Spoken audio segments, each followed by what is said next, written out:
14h30, 15h30, l'heure du crime sur RTL.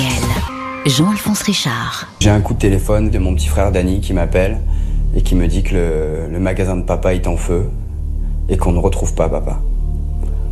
Mais j'ai un mauvais pressentiment quand même. J'appelle mon père, le téléphone sonne et ne décroche pas. Bonjour, la mort de Jean Moritz a bien failli rejoindre à jamais le rayon des affaires non élucidées. Ce père de famille nombreuse avait été découvert à l'été 2011 dans les décombres d'un mystérieux incendie. Pas de témoins, pas d'indices, des suspicions, mais aucune preuve.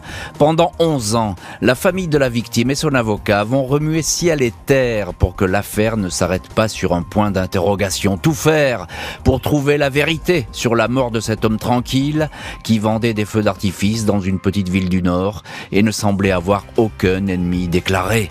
Quel scénario se dissimule donc derrière les flammes de cette boutique de feux d'artifice?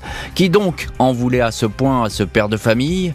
Laquelle des vies de cet homme qui n'avait rien à cacher, professionnel, privé, familial, a-t-elle entraîné sa perte? Questions que se sont posées les enquêteurs et sur lesquelles nous allons revenir aujourd'hui avec nos invités. 14h30, 15h30, l'heure du crime sur RTL.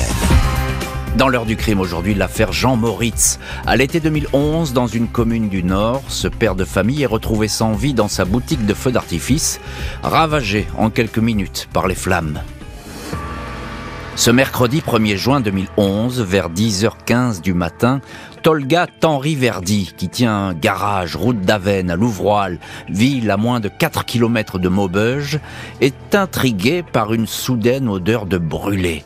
La fumée ne vient pas de son atelier, mais d'un petit entrepôt tout proche, le magasin Tout Feu Tout Fête, celui de son ami Jean Moritz, spécialisé dans la confection et la vente de feux d'artifice. Le garagiste l'a vu il y a 1 heure à peine, quand l'artificier, qui vit dans l'appartement au-dessus de l'entrepôt, a ouvert son local. Il avait l'air fatigué. J'ai plaisanté en lui disant qu'il avait dû faire la fête la veille, témoignera plus tard le garagiste, qui pour le moment a empoigné un extincteur. Il se précipite, mais la porte d'entrée est verrouillée. Les flammes commencent à dévorer la boutique. À 10h30, les pompiers défoncent la porte et s'attaquent au brasier. Ils sont avertis qu'au moins 2 personnes sont bloquées à l'intérieur. Le gérant, Jean Moritz, ainsi que le dernier de ses enfants qui vit avec lui, Jessie Moritz, 15 ans. Les pompiers filent à l'étage. Ils sortent Jessie de son lit. Il n'a rien entendu du remue-ménage. Il ignore où est son père. Il pense qu'il est sorti acheter des cigarettes. On essaie d'appeler Jean Moritz sur son portable, mais il ne répond pas. Les sauveteurs viennent à bout d'un sinistre qui, fort heureusement, n'a pas touché l'endroit où sont entreposés les feux d'artifice. Ils font le tour du bâtiment jusque dans un recoin où ils tombent sur un corps en partie carbonisé. Pas beaucoup de mystère, il s'agit bien de celui de Jean Moritz, 55 ans. Le légiste refuse l'inhumation de Jean Moritz, dont le corps est envoyé à l'Institut médico-légal de Lille pour autopsie. La nouvelle frappe de stupeur la ville de Louvroil, où la victime est bien connue, appréciée. Moritz était un artificier qui illuminait toutes les fêtes et les kermesses du coin. Connu pour son sérieux, sa joie de vivre, une générosité le poussant à proposer des prix d'amis, quitte à ne gagner que quelques euros. Jean Moritz a 8 enfants qu'il adorait, nés de 3 unions différentes. Il ne s'était pas marié, restant un éternel séducteur. La PJ de Maubeuge s'interroge sur cette mort brutale. À cause de la porte fermée, on pense à un suicide, même si Jean Moritz n'était pas du tout dépressif et que le trousseau de clés reste introuvable. On songe aussi à un accident causé par le maniement de produits inflammables. Un cambriolage qui a mal tourné est enfin évoqué, mais la caisse du magasin n'a pas été touchée. Manquent curieusement des objets qui appartiennent à la victime, son ordinateur et son téléphone portable. 7 juin 2011, 1 semaine après le drame, l'autopsie révèle un tout autre scénario. Jean Moritz, dont le haut du corps est brûlé au 4e degré, porte sur le visage des ecchymoses et des coups donnés avant la mort. Son nez a été brisé. Plus troublant encore, le cartilage du larynx a été écrasé, résultat d'une strangulation à main nue. La victime a aussi été frappée à la gorge avec un outil tranchant, couteau ou tournevis. Elle a eu la carotide sectionnée. L'incendie, destiné à faire disparaître toute trace suspecte, a été allumé après le crime. C'est un homicide La PJ de Lille est saisie. 3 jours après la remise du rapport d'autopsie, Jesse, le fils cadet qui dormait dans la maison, est placé en garde à vue, premier suspect. Il aurait pu se disputer violemment avec son père, mais rien ne va dans ce sens. Après 9 heures d'interrogatoire, le garçon est mis hors de cause. Et cette première piste, la piste familiale, se referme. On va voir dans cette heure du crime que bien d'autres pistes vont surgir dans ce dossier, toutes méritant d'ailleurs d'être suivies et examinées. On va les énumérer dans les chapitres suivants. Pour l'instant, nous sommes en juin 2011 à Louvroil, commune de l'Avesnois, et avec notre première invitée, Laurie Moritz. Bonjour Laurie Moritz. Bonjour Jean-Alphonse. Merci beaucoup d'avoir accepté l'invitation de l'heure du crime et d'être en direct dans cette émission. Vous êtes l'un des fils de la victime, Jean Moritz, qui avait une descendance nombreuse, 8 enfants, je l'ai dit. Quel souvenir, Laurie Moritz, vous avez de ce moment où vous apprenez que votre père est mort dans un incendie? Tout de suite, vous pensez à quoi? Je pense à rien. Je prends ça, dans la gueule, j'ai envie de dire. Donc, j'apprends par mon petit frère qui a, comme on l'entend au début, j'apprends qu'il y a le feu dans le magasin et que on retrouve pas mon père. Et j'ai appelé plusieurs fois, j'arrivais pas à l'avoir, puis j'ai eu un deuxième coup de fil, qu'on a retrouvé un corps, vu qu'on n'arrivait pas à le joindre. Oui, j'ai pensé que c'était lui directement. J'ai pas pensé, j'étais à Marseille, j'ai couru, j'ai pris le train, je suis remonté. Vous avez dit, je crois, à l'époque, j'ai eu un mauvais pressentiment. Oui. Je sais pas comment l'expliquer, mais oui, dans le train, j'ai cogité beaucoup. Et puis le premier article dans le journal a été très vite, au bout d'une heure, dans le TGV, un ami m'envoie un article et oui, on a bien reconnu le corps de mon père. Et il a été authentifié sur place. Alors Jean Moritz, c'est votre papa, évidemment. Je le disais brièvement dans ce petit récit que j'ai fait au début de l'émission. C'est quelqu'un qui est très apprécié. C'est presque, entre guillemets, une célébrité locale, Jean Moritz. Oui, c'est un peu ça, ouais. On se baladait dans la rue déjà quand on était petits avec mes frères. On disait, oh, regarde, c'est le Chio Moritz. Vous savez, avec l'accent du Nord. Et déjà tout petit, il organisait des balles costumées, des grandes booms. Puis il a été aussi sonorisateur, DJ, puis patron de discothèque, avant de se lancer complètement dans le monde de l'artifice et du spectacle.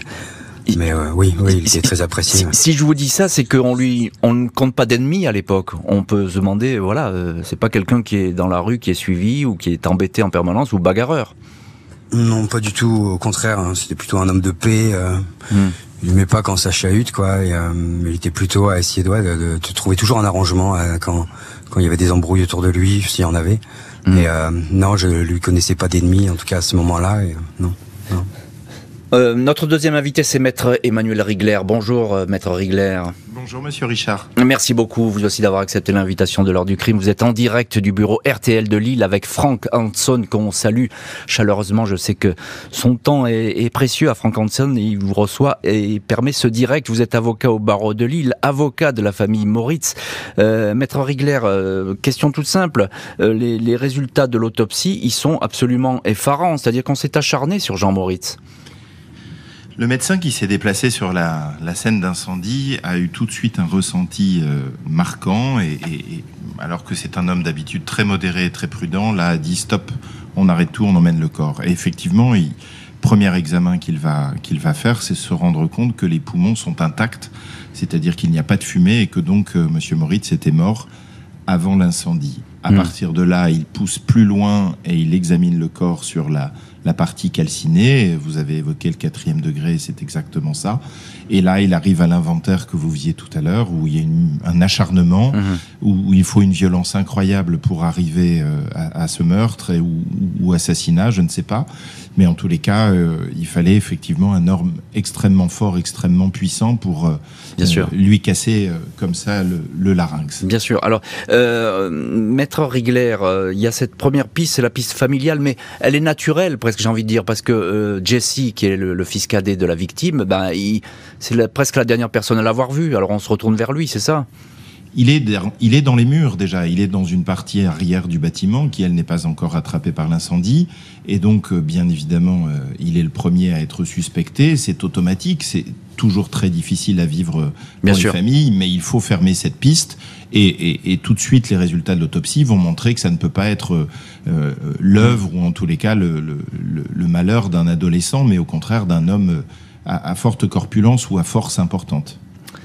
Pour les enquêteurs, il va falloir désormais creuser la personnalité de la victime, son environnement, pour s'apercevoir que sa vie n'était peut-être pas aussi tranquille qu'on le croyait. La brigade criminelle de Lille cherche à savoir qui pouvait en vouloir à Jean Moritz, figure locale appréciée de tous. En dépit de sa bonhomie affichée, le commerçant artificier semblait inquiet depuis quelque temps. Il avait fait installer dans son entrepôt un système d'alarme permettant de donner l'alerte en cas d'intrusion ou de danger. Selon James, un de ses meilleurs amis, Moritz lui était apparu quelque temps avant sa mort contrarié, soucieux. Il paraissait se méfier. 3 semaines avant le drame, lors d'une installation de feux d'artifice, James assure que Moritz avait reçu un coup de fil de menace. Il recommence encore, celui-là, avait murmuré l'artificier, sans s'étendre sur la nature de cet appel.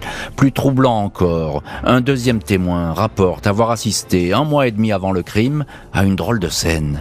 16 avril 2011, 6h du matin, il aperçoit une voiture en flammes devant le magasin de Jean Moritz. Il s'agit d'un véhicule de location loué par l'artificier. Ce témoin dit alors avoir été abordé par un automobiliste certifiant qu'il s'agissait d'un feu de moteur, puis cet homme a disparu. L'expert ne pourra pas déterminer l'origine du sinistre. 23 avril 2011, une semaine après ce premier incendie suspect, Jean Moritz reçoit un message de mise en garde sur la page de sa messagerie Facebook. Le texte est plutôt explicite. « Laisse les gens qui sont en ménage. Écoute bien, ce n'est pas de la rigolade. » L'artificier aurait confié à un de ses proches que ce message émanait sans doute de l'ex de sa nouvelle copine, Sylvie F. Cet homme était venu un jour le voir au magasin en prononçant cette phrase « Qu'est-ce qu'on va faire maintenant qu'on aime la même femme ?» avant d'éclater en sanglots. Jean Moritz a effectivement fait la connaissance il y a moins d'1 an de Sylvie F, une jeune femme blonde qui fait partie d'une association de danse. Elle était passée par hasard à la boutique, l'artificier est tombé tout de suite amoureux, vantant auprès de ses amis sa beauté, sa gentillesse. Il envisageait même d'emménager avec elle. 8 juin 2011, Sylvie est convoquée par les policiers au commissariat de Maubeuge. Elle ne fait aucune difficulté à reconnaître sa liaison avec Jean Moritz. Elle est mère de 4 enfants. Elle indique avoir caché à Moritz qu'elle avait été mariée. Elle précise qu'elle est toujours en contact avec son ex-mari, mais n'a plus aucune relation sentimentale avec lui. Youssef T, le mari, l'ex-mari, vit de petits boulots en Belgique. Il revient en France pour voir ses enfants. Elle l'héberge pour un soir. Il dort alors dans le canapé. 30 juin, l'ancien mari est convoqué à son tour. Il indique être séparé de sa femme depuis une dizaine d'années. Il savait que Sylvie avait une liaison, mais affirme n'avoir rien à redire à cela. Youssef dément avoir fait du mal à Jean Moritz. Il n'était pas mercredi 1er juin dans la boutique de Louvroil. À ce moment-là, il avait rendez-vous à quelques kilomètres de là avec un couple de proches. Alibi confirmé, aucun élément ne permet d'impliquer ni Sylvie ni Youssef dans le crime. Et cet ancien couple va être réentendu, mais pour l'heure, ce couple est mis hors de cause par les enquêteurs, même si la piste de la jalousie amoureuse paraît vraiment séduisante. Laurie Moritz, vous êtes l'un des fils de la victime et aujourd'hui l'un de nos invités dans l'heure du crime. Vous étiez au courant de cette liaison, cette dernière liaison de votre père ? Oui, parfaitement, oui. Ouais, il m'avait appelé plusieurs fois pour me raconter qu'il était amoureux, qu'il comptait même partir en vacances avec, prendre l'avion, un truc qu'il avait jamais fait. Il est tombé sur la tête. Non, il était vraiment un peu à croque d'elle, quoi. Et donc, tout simplement, il m'en parlait. Par contre, oui, c'est vrai qu'il était peu de temps avant tout ça, ouais, il m'avait parlé de cette visite de. Ah oui, alors racontez-nous, Laurie Moritz, parce que vous étiez au courant. Il a mis plusieurs personnes au courant, mais vous étiez au courant qu'il avait pas des ennuis, mais en tout cas, il était un peu inquiété. Ouais, en tout cas, c'était pas le message qu'il voulait passer, en tout cas auprès de ses enfants, parce que on sentait pas l'inquiétude, mais ouais, il m'a dit qu'il était simplement surpris que son ex-mari est venu la voir en disant qu'il aimait toujours sa femme et que et que je me souviens qu'il avait été assez choqué de ça, mais qui se sont pas embrouillés tout simplement. Et oui, il est reparti de la boutique en disant que maintenant, qu'est-ce qu'on va faire maintenant qu'on aime la même femme. Cette phrase m'est restée, elle est arrivée, c'est revenu dans ma mémoire peu de temps après. Mais oui, il y avait quelque chose là-dessus. Ouais. Parce qu'il faut le dire, Laurie Moritz, votre père c'est un séducteur dans l'âme. Il a toujours été comme ça. Mais c'est pas un voleur d'épouse, j'ai envie de dire. Non, pas du tout. Ouais, il a toujours été. Il a eu des longues liaisons, hein. Ma maman, la deuxième femme avec qui il a eu 4 enfants. Non, après oui, c'est un mec qui travaillait donc la nuit. Oui, les femmes aiment ça. Ouais, il y a la musique, il y a la danse, il y a puis l'artifice. Donc bien sûr. Oui. Et puis après, il y a sa nature profonde, oui, qui séduisait malgré lui. Oui. Alors donc on voit là un homme qui est un petit peu surpris. Maître Emmanuel Rigler, vous défendez la famille Moritz et vous êtes en direct depuis le bureau RTL de Lille avec Franck Hanson. J'ai envie de vous dire, il y a ce couple qui est en ligne de mire des enquêteurs et ça très vite. Qu'est-ce qui dit la Libye du fameux Youssef parce qu'on va le laisser tomber. Les enquêteurs vont pas le retenir, cet homme. Alors les enquêteurs ne vont pas le retenir, mais les enquêteurs vont vérifier tout ce qu'il dit. Les enquêteurs vont éplucher chacune de ses affirmations et vont entendre chacun des témoins chez qui il prétendait être ou qu'il affirmait avoir rencontré. Et puis les investigations de la police judiciaire vont montrer qu'il n'a pas dit vrai sur grand-chose. À partir de ce moment-là, pourquoi mentir si ce n'est pour cacher des choses. Mais Maître Rigler, son alibi c'est quoi? Il dit j'étais avec des amis, c'est ça? Il affirme qu'effectivement il a rencontré plusieurs de ses amis à ce moment-là, que c'était pour des projets de chantier, des projets de travaux, des choses à réaliser, et qu'il s'était arrêté à plusieurs endroits différents, ce qui mettait tout de suite ce monsieur dans une situation géographique rendant impossible la commission des faits. Et puis il va s'avérer que les témoignages vont montrer qu'il n'a pas dit la vérité sur cette matinée-là. Bien sûr, mais ça il va falloir un peu de temps pour effectivement le déterminer. Laurie Moritz, vous étiez au courant de cette histoire de voiture brûlée, de location de votre père? Oui, pareil. Ouais, mon père, peu de temps avant, tout ça, m'avait indiqué que sa voiture avait brûlé. Je dis bon, c'est quand même un peu bizarre tout ça. Il me dit apparemment ce serait un problème électrique. Je me souviens d'y avoir dit mais tu sais très bien que ça brûle pas comme ça, surtout une voiture récente. Et mais pareil, aujourd'hui quand j'y repense, je sais très bien qu'il essaie de me planquer quelque chose, quoi. C'est-à-dire pourquoi il voulait pas vous inquiéter, c'est ça? Oui, mais c'était une réelle menace. Et puis même cette personne qui avait vu une voiture surgir qui était garée, et puis que cette personne lui dit c'est sûrement un problème électrique ou un problème moteur, comme vous avez dit, et que ce n'est pas criminel, hein, il a même rajouté. Ouais. C'est vraiment le témoignage de ce pompier qui passait par là ce jour-là. Ouais. Maître Rigler, on a là quelque chose de très important, cette voiture brûlée avant l'incendie fatal qui a tué, enfin en tout cas dans lequel a été retrouvé Jean Moritz.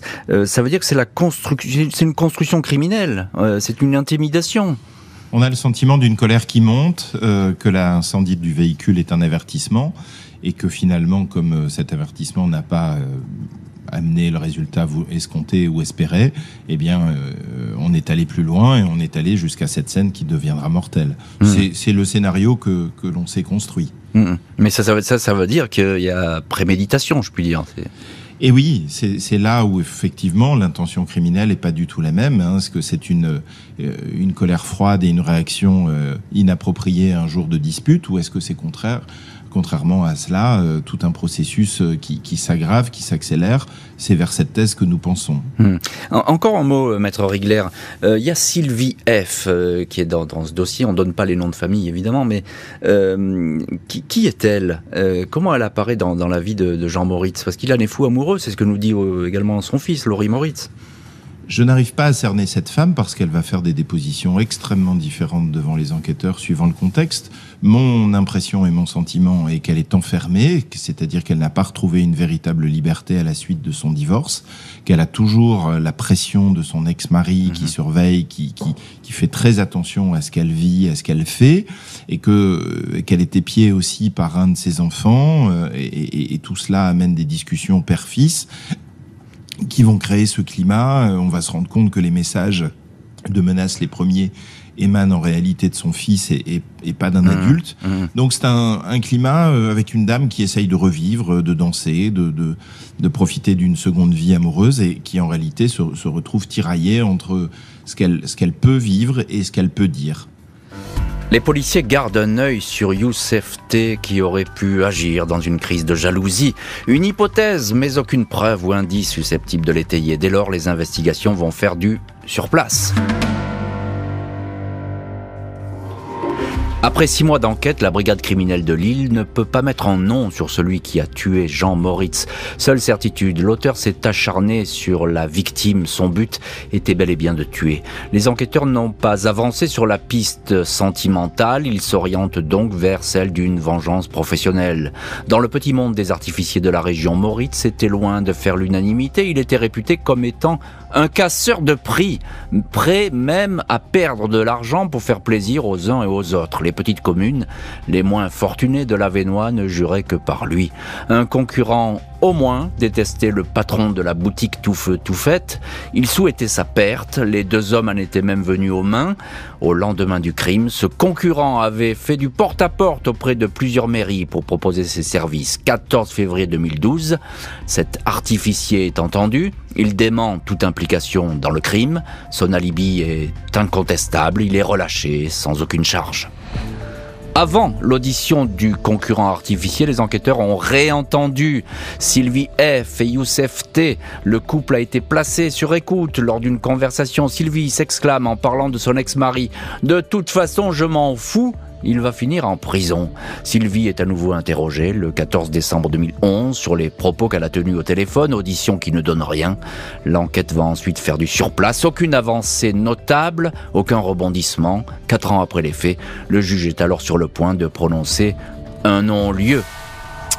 Et on va voir dans le chapitre suivant de cette heure du crime si cette enquête va être clôturée avant l'heure ou bien si au contraire elle va rester ouverte. Maître Emmanuel Rigler, vous défendez l'avocat de la famille Moritz. Pourquoi cette enquête est-elle si compliquée, j'ai envie de dire, et s'éternise à ce point ? D'abord, il y a une succession de juges d'instruction qui va poser difficulté. Les magistrats ne vont pas rester longtemps en place. Il va y avoir des magistrats placés, comme cela se dit dans ce métier, et donc une perte de savoir, une perte de connaissances. Ça ne parle pas beaucoup, les écoutes téléphoniques donc finissent par être arrêtées.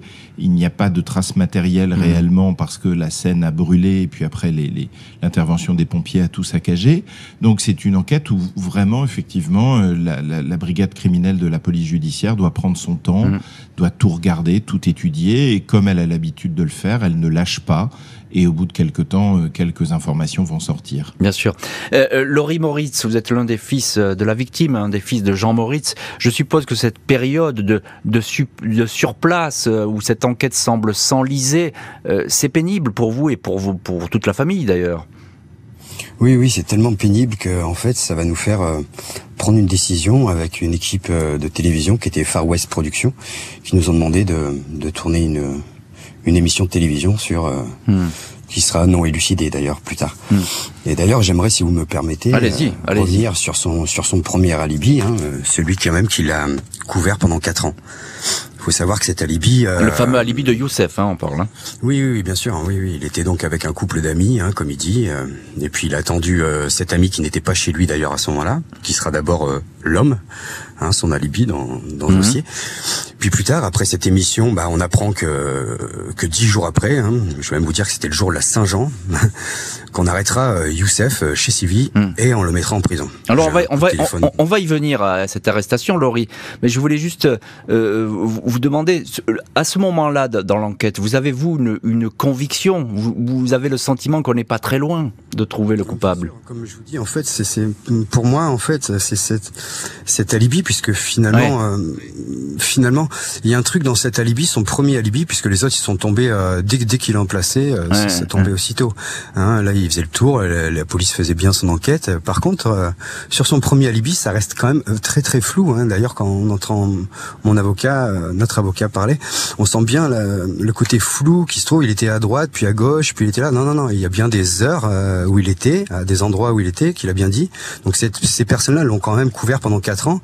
Et puis coup de théâtre, oui. Après cette émission, on apprend une arrestation. On va effectivement avoir le dénouement de cette affaire en quelque sorte, mais ça on va en parler dans le chapitre suivant, Laurie Moritz. Je voulais juste encore un mot avec vous, Maître Rigler. Qu'est-ce qu'ils disent lorsqu'ils sont placés en garde à vue, Sylvie F et Youssef? Ils se renvoient la balle? Ils parlent de quoi? On a l'impression que tout a été déjà anticipé, envisagé, qu'ils savent qu'ils seront réentendus, et rien ne sort d'utile de ces échanges, de ces auditions. Vraiment, ce ne sont pas des auditions qui sont extrêmement porteuses. Ils savent jouer la montre, ils savent jouer le temps. Les auditions ont déjà commencé une première fois, elles n'ont pas une durée interminable, fort heureusement, et donc les enquêteurs ne vont pas beaucoup progresser avec cela.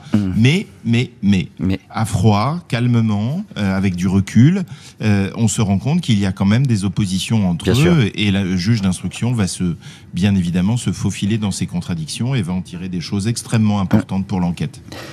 Quelques années vont s'écouler jusqu'à ce que d'autres écoutes et un événement imprévu bousculent le paysage des investigations et aident les langues à se délier. 30 juin 2015, Youssef T, 42 ans, est mis en examen et écroué pour le meurtre de Jean Moritz. Alors que le dossier était menacé d'un non-lieu, le nouveau procureur de Valenciennes, François Perrin, et une juge d'instruction ont décidé de reprendre le dossier à zéro. Quelques mois plus tôt, le tournage à l'Ouvroil de l'émission de télé non élucidée consacrée à l'affaire a servi de détonateur. La juge et les enquêteurs ont décidé à cette occasion de replacer sur écoute tous les protagonistes. À travers ces échanges, on comprendrait que l'alibi de Youssef T, finalement, ne tient plus. Le suspect est incarcéré, puis remis en liberté sous contrôle judiciaire. Youssef T nie avec constance les accusations portées contre lui. Son avocat, maître Rémi Foltier, l'assure. Il y a une absence d'évidence dans ce dossier. Avec le temps, la distance, il y a une déperdition des souvenirs et des preuves. Laurie Moritz, l'un des fils de la victime, ne se réjouit pas franchement de cette arrestation trop tardive à ses yeux. L'avocat de la famille, Emmanuel Rigler, regrette, lui, des investigations désordonnées. Il n'y a jamais eu de constance dans ce dossier en raison de la succession de nombreux juges d'instruction, sans oublier une scène de crime qui a été souillée, indique-t-il. Et on retrouve dans cette heure du crime Laurie Moritz, l'un des fils de la victime, l'un des fils de Jean Moritz. Laurie Moritz, vous aviez commencé à nous l'expliquer. Finalement, c'est cette émission de télé que vous provoquez qui va déclencher vraiment des événements et des révélations auxquelles on ne s'attendait plus. Oui, exactement. Oui, c'est quelques jours plus tard, 10 jours exactement, où on apprend qu'il y a un suspect qui est arrêté et qui est écroué. On ne sait pas vraiment pourquoi encore, si c'est les écoutes téléphoniques, si c'est en tout cas les enquêteurs ont fait leur travail. On apprendra même plus tard dans une deuxième émission, dans Enquête criminelle, il y a une voix off à la fin et c'est comme ça vraiment que je l'apprends, qui est aussi incroyable que cela puisse paraître. La femme qui prétendait avoir bu un café avec ce suspect ne dit ne l'avoir jamais vu de la journée. Ah oui. Donc c'est bien cet alibi qui l'a couvert pendant 4 ans, qui 4 ans après, cette femme curieusement va se souvenir ce qu'elle ne s'est pas souvenue 15 jours après. Je comprends. Est-ce que vous êtes surpris, vous et puis vos frères, vos sœurs, est-ce que vous êtes surpris par cette mise en examen ? Oui et non. Oui et non. Oui, parce que quand on a décidé avec mes frères et sœurs de faire cette émission, c'était vraiment pour lâcher le morceau et bien sûr. Et puis tant pis quoi. Voilà, on jette tout avec le conseil de notre avocat, bien sûr. Comme cette fois-là d'ailleurs. Merci maître. Il vous entend. Et vous connaissez bien évidemment. Justement, maître Rigler, vous êtes en ligne dans l'heure du crime depuis le bureau RTL de Lille. Qu'est-ce qui fait finalement qu'est-ce qui incite la juge à mettre Youssef en examen ? Ce sont vraiment ses écoutes, parce qu'on s'aperçoit que les alibis ne tiennent plus ? Nous savons que M. T a menti. Ça, c'est acquis au débat. Pourquoi mentir ? Qu'a-t-il à cacher ? Pourquoi ne pas dire la vérité ? C'est déjà une première piste extrêmement importante pour la justice. Plus rien ne tient dans sa défense.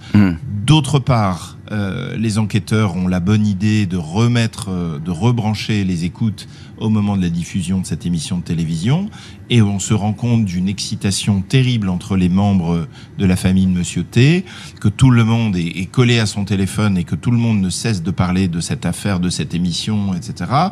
Ils se disent des choses que je ne peux pas encore vous dire cet après-midi à l'antenne. Secret de l'instruction, c'est ça? L'instruction n'est pas encore totalement clôturée. Nous avons le réquisitoire définitif aux fins de mise en accusation, mais l'ordonnance doit arriver dans les jours qui viennent. Mais il y a effectivement de quoi, en tous les cas, saisir la cour d'assises. Et si Maître Foltier considère qu'il n'y a pas de preuves matérielles, de preuves formelles, il y a, comme très souvent à la cour d'assises, de nombreux indices concordants, de nombreux éléments qui peuvent effectivement entraîner la conviction de la cour. Bien sûr. Laurie Moritz, vous avez évidemment suivi toutes ces années cette enquête qui paraît interminable alors qu'elle paraissait simple comme ça. Vous regrettez ce turnover, comme on pourrait dire, des juges d'instruction? Il y en a eu 9, je crois, dans le dossier. Oui, c'est assez incroyable quand on sait en plus tous les crimes qui se passent et puis que le dossier, il sera pas en tête de pile, hein. Ça s'accumule. Donc j'imagine qu'ils ont énormément de travail et quand un juge arrive en place, il a pas que ce dossier-là. Donc à chaque fois il faut le relancer et ces plusieurs émissions ont d'ailleurs participé à tout ça. Bien sûr. Oui. Et vous avez eu, juste un mot, vous avez eu l'impression d'être un petit peu la dernière roue du carrosse du côté judiciaire? Du côté judiciaire, mais pas du côté du cœur, j'ai envie de dire, ou de l'enquête, puisqu'en fait, nous, on n'a pas attendu 7 jours. Hein. Ouais. On n'a pas attendu 7 jours du tout. On a été très vite pour enquêter nous-mêmes, en fait, dès le début, et puis pas lâcher, même encore jusqu'à aujourd'hui. Bien sûr. Ce que je veux dire, simplement, c'est qu'il n'est pas vraiment tout seul à avoir menti, puisque c'est encore une fois, bien sûr, oui, qu'il a menti dans son alibi.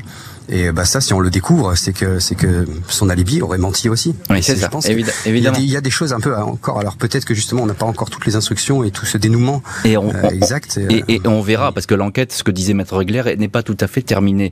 L'enquête, d'ailleurs, va se poursuivre quelques années après cette mise en examen, avec à la clé le renvoi ou non devant une cour d'assises du suspect numéro 1. Mars 2022, la famille de Jean Moritz, partie civile dans le dossier, est avertie de la fin d'informations dans cette affaire de meurtre. En clair, le dossier est clôturé. Youssef T est toujours considéré comme le suspect numéro 1, un homme qui aurait donné la mort à l'artificier. Son mobile, une jalousie extrême. Reste à savoir si Youssef T, qui nie les faits, sera, après toutes ces années, renvoyé devant une cour d'assises. On espère vraiment qu'il y aura des poursuites. Ma mère est décédée il y a 2 ans. Son vœu en fin de vie était que l'affaire puisse être résolue, indique une filleule de Jean Moritz au journal La Voix du Nord. Après 11 ans d'enquête et 9 juges d'instruction, la famille de Jean Moritz est certaine que le suspect numéro 1 est bien le coupable.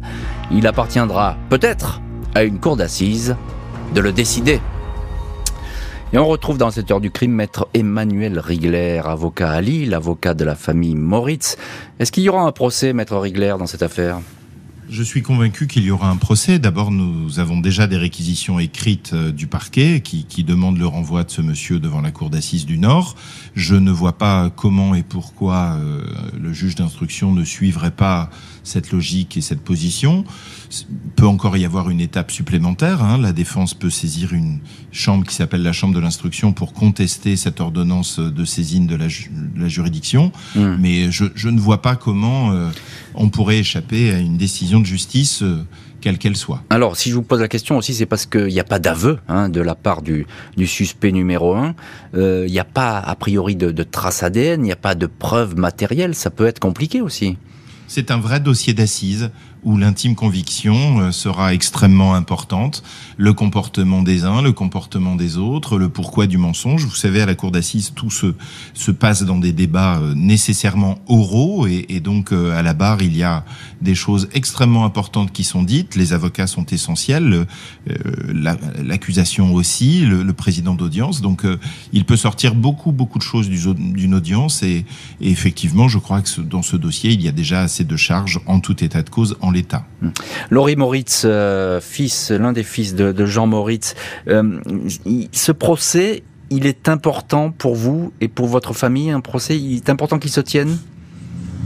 Oui, très très important, je pense. Oui, c'est assez lourd de faire vivre mon père de cette manière-là, encore une fois. alors qu'il a tellement vécu dans sa vie, vraiment. Et c'est lourd de le faire vivre comme ça. On a envie de le laisser partir. Comment ça se passe en famille ? Vous en parlez souvent, cette affaire, je suppose elle a complètement changé vos existences. Oui, à chacun d'entre nous. À chacun d'entre nous, on a réussi à... C'est incroyable, mais aussi à en trouver une force, puisqu'elle nous a fait devenir demi-orphelins tous. Et donc on a dû puiser une force là-dedans, et puis ça nous a créé aussi des blessures et tout ça. On en parle souvent, entre nous, enfin souvent. Non, on parle surtout de nos enfants qui grandissent, mais on sait très bien que ça manque à nos enfants de ne pas avoir vécu avec leur grand-père. Bien sûr. Ça a été trop long, cette enquête. C'est toujours trop long, une enquête. Mais là, en l'occurrence, ça a été vraiment fastidieux. Oui, ce qui est long et chiant, comme disait mon autre avocat, mais on a envie de dire aussi qu'il faut garder patience, et puis on y croit à ce procès, on y croit comme mon avocat y croit formellement.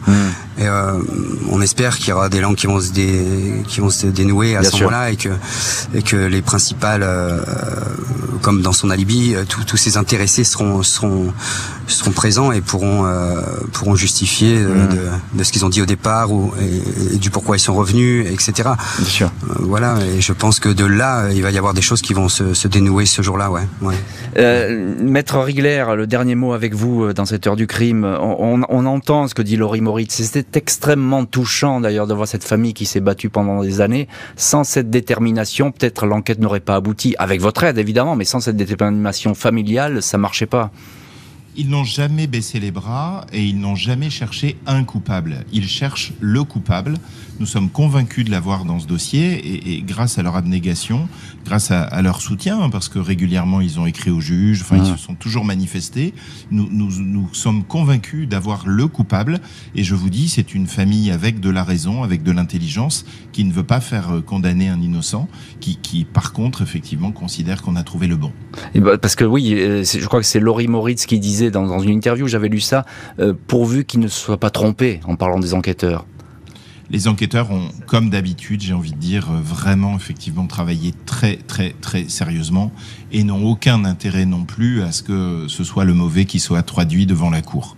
Vous espérez vraiment qu'il y ait ce procès, ça va être important, ça va être un moment capital dans cette affaire qui n'a que trop duré, on n'arrête pas de le répéter. Je suis certain que ce procès aura lieu. L'issue, ça n'est pas moi, je ne suis pas juré. Merci beaucoup, maître Emmanuel Rigler. Vous étiez en direct depuis le bureau RTL de Lille avec Franck Hanson, que l'on salue. Merci Laurie Moritz. Et puis merci à l'équipe de l'émission, Justine Vignot, Marie Bossard à la préparation, Boris Pirédu à la réalisation. L'heure du crime, présentée par Jean-Alphonse Richard sur RTL.